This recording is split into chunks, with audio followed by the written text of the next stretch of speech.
کیا شاہ نواز مرنے والا ہے؟ اور کیا مہر النساء تک یہ سچائی پہنچ جائے گی کہ زین شاہ کے قتل کے پیچھے عمل اور صفدر شاہ کا ہاتھ ہے؟ ناظرین، اقتدار ڈرامے کی نیکسٹ ایپیسوڈ بہت ہی زیادہ ایموشنل ہونے والی ہے، کیونکہ عمل کے فادر صفدر شاہ نے شاہ نواز کے ذمے یہ کام سونپا ہے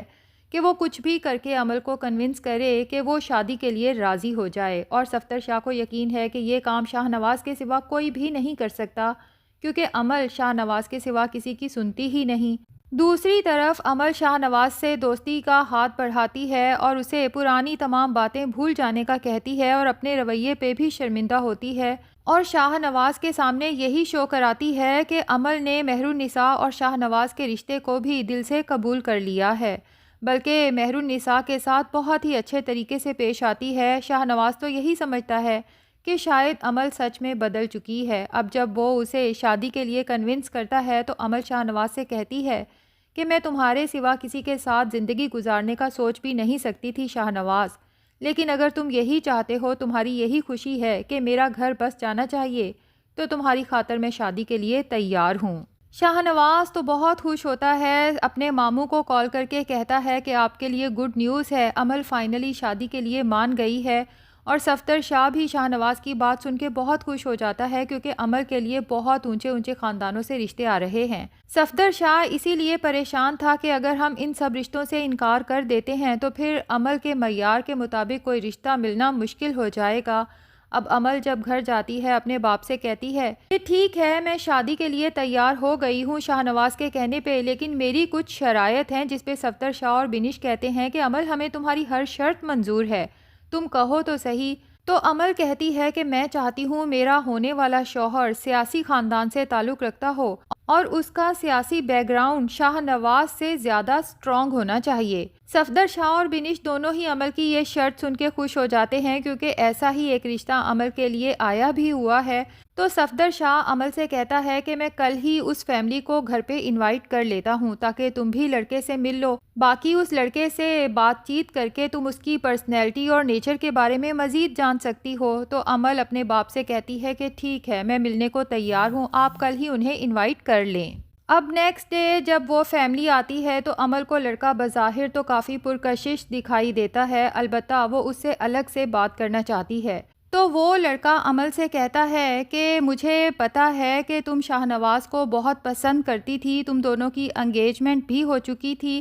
اور سیکرٹلی تم دونوں کا نکاح بھی پلان ہوا تھا، لیکن عین نکاح کے موقع پہ شاہ نواز تمہیں دھوکہ دے گیا تھا۔ عمل اس بات پہ چونکتی نہیں، کیونکہ اسے اندازہ ہے کہ ان کے فیملی کے چھوٹے سے چھوٹے ایشوز سوشل میڈیا پہ وائرل ہو جاتے ہیں، اس لیے اس لڑکے سے کہتی ہے کہ میں اب موو آن کر چکی ہوں، تبھی تو شادی کا فیصلہ کیا ہے، اور خاص طور پہ آپ کے پرپوزل پر کنسیڈر کرنے کے لیے اسی لیے بلایا ہے کیونکہ میں نے اپنے پیرنٹس کے سامنے شرط رکھی تھی کہ میں شاہ نواز سے زیادہ سٹرونگ فیملی بیک گراؤنڈ سے تعلق رکھنے والے لڑکے کے ساتھ زندگی گزارنا چاہتی ہوں، کیونکہ میں شاہ نواز سے اپنی انسلٹ کا بدلہ لینا چاہتی ہوں، اسے نیچا دکھانا چاہتی ہوں، اور مجھے امید ہے کہ آپ اس میں میرا بھرپور ساتھ دیں گے۔ تو وہ لڑکا عمل کو بتاتا ہے کہ مجھے خود شاہ نواز شدید ناپسند ہے اور میں اسے ہارتا ہوا دیکھنا چاہتا ہوں، مجھے بھی اس کے لیے تمہارے ساتھ کی ضرورت ہے، تبھی تو میں نے تمہارے گھر پرپوزل بھیجا ہے، امید ہے کہ شاہ نواز کو زیر کرنے کے لیے تم میرا ساتھ دو گی۔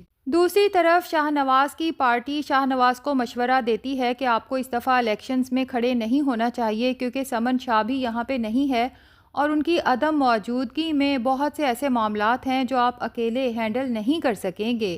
لیکن شاہ نواز جو اب سیاست سے زیادہ اس چیز پہ فوکس کرنا چاہتا ہے کہ ملک کے غریب لوگوں کے لیے کچھ کر سکے، اور ایسا تبھی ممکن ہے جب وہ سیاسی طور پہ سٹرونگ ہو۔ پہلے تو وہ یہ سب مہر النساء کی محبت حاصل کرنے کے لیے کرنا چاہتا تھا، لیکن جب سے وہ خود غریبوں سے ملا ہے، نہ صرف ان کے مسائل خود سنے ہیں بلکہ مسائل کا فوری حل کرنے کی کوشش بھی کی ہے، اور اس کے بعد غریبوں ضرورت مندوں کے چہرے پہ خوشی دیکھ کے شاہ نواز کے دل کو جو سکون ملا ہے، تو شاہ نواز کا یہ خواب بن چکا ہے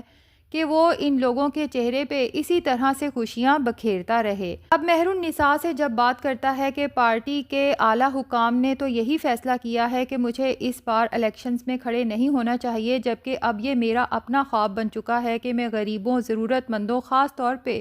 ملک کی یوتھ کے لیے کچھ کر سکوں، تو مہر النساء شاہ نواز کا حوصلہ بڑھاتے ہوئے کہتی ہے کہ شاہ نواز تمہارا خواب بہت اچھا ہے، لوگوں کی باتوں میں آ کے اپنے خواب کو چکنا چور ہونے مت دینا، اور تمہارے خواب کی تکمیل میں ہمیشہ تمہارے ساتھ ہوں۔ اب شاہ نواز اور مہر النساء کے درمیان میں جو غلط فہمیاں تھیں، جو دوریاں تھیں، جو مہر النساء کی طرف سے ہی تھیں، بہرحال وہ برف کی دیوار بھی اب پگھلنے لگی ہے۔ شاہ نواز کو یاد آتا ہے کہ مہر النساء کی برتھ ڈے بہت قریب ہے، تو شاہ نواز سوچتا ہے کیوں نہ مہر النساء کو برتھ ڈے سرپرائز دیا جائے، اور اسے یہ بھی پتا ہے کہ مہر النساء کو بڑی بڑی پارٹیز پسند نہیں ہیں، بلکہ اسے پرائیویسی میں چھوٹا سا کیک کاٹ کے وش کرنا زیادہ پسند ہے۔ تبھی شاہ نواز مہر النساء کی عدم موجودگی میں کمرے کو بہت اچھے سے ڈیکوریٹ کرتا ہے، بہت پیارا سا کیک لے کے آتا ہے اور مہر النساء کا انتظار کرتا ہے بہت سے پھولوں کے ساتھ۔ مہر النساء جب کمرے میں انٹر ہوتی ہے اور پھر Shah Nawaz happy birth day اس کے لیے گاتا ہے تو مہر النساء کو یہ سب بہت پسند آتا ہے۔ مہر النساء خوش تو ہے، لیکن بیک آف دا مائنڈ اس کے دماغ میں وہی ان نون نمبر کی کال چلتی رہتی ہے کہ زین شاہ کا قاتل کوئی اور نہیں بلکہ انہی کی فیملی کا بہت کلوز ممبر ہے۔ تو مہر النساء دن رات سوچنے میں لگی ہوئی ہے کہ آخر کون ہے جو اتنا قریبی ہونے کے باوجود اس خاندان کا دشمن ہو سکتا ہے۔ اسی دوران میں مہر النساء امل اور عروج کو ساتھ دیکھ لیتی ہے تو کافی حیران ہوتی ہے کہ امل جیسی مغرور لڑکی بھلا عروج جیسی لڑکی کو لفٹ کیوں کرائے گی۔ اسی لیے امل کو کال کر کے پوچھتی ہے کہ تم عروج کو کیسے جانتی ہو، تو امل مہر النساء سے جھوٹ بولتے ہوئے کہتی ہے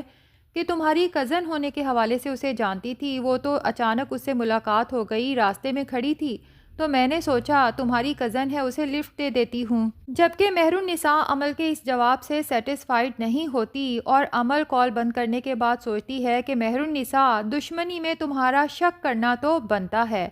تو مہر النساء اب کڑیوں سے کڑیاں ملاتے ہوئے بالآخر اس راز تک پہنچ ہی جائے گی کہ زین شاہ کے قتل کے پیچھے دراصل امل اور صفدر شاہ کا ہاتھ ہے۔ دوسری طرف عروج، جس نے پہلے زبردستی مہر النساء سے رافع کو چھینا، لیکن ابھی بھی اپنی زندگی سے خوش نہیں ہے،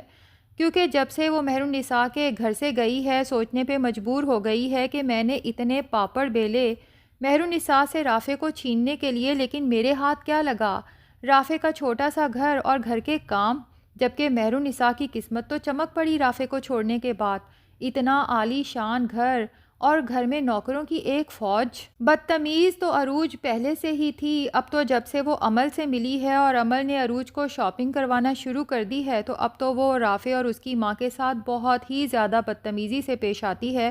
جس کے بعد رافع اپنی ماں سے کہتا ہے کہ پہلے تو میں آپ کے اور ماموں کی وجہ سے چپ تھا، لیکن اب عروج کی یہ بدتمیزی میرے لیے ناقابل برداشت ہو چکی ہے۔ تو بی جان، جو خود بھی اب عروج کے مزاج سے کافی عاجز آ چکی ہیں، رافع کو کھلی چھوٹ دے دیتی ہیں